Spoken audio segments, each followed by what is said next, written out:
Ever wonder how big companies dodge those massive fines? Well, it's all about GRC. Let's break it down. Just imagine the chaos of a failed audit. Fines, bad press, and just endless spreadsheets. The old way of managing risk?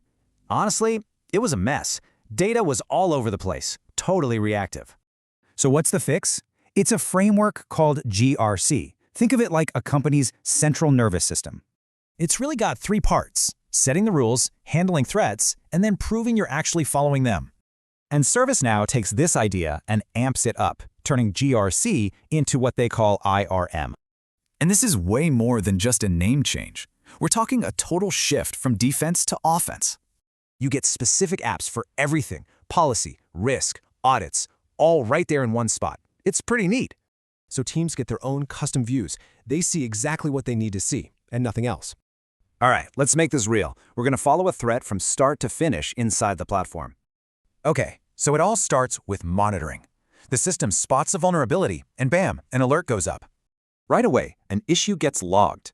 ServiceNow even calculates the business impact to know how bad it is. Then, the system sees what's missing, like a digital lock, and sends a task to the right person.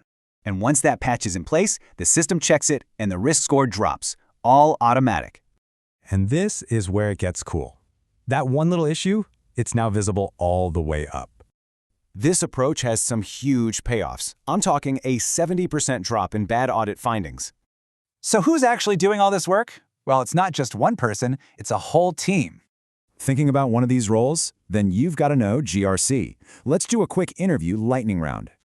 First up, what is the biggest benefit of using a platform like ServiceNow for all this GRC stuff? It's all about breaking down those silos. Everybody sees the exact same information at the same time. All right, next question. It's a classic. What's the difference between inherent and residual risk? Okay, so inherent risk is the danger before you do anything. Residual risk is what's left after. So why should you care? Because every single company needs people who can handle this stuff. So when you master this, you're not just protecting the company, you're building your own career.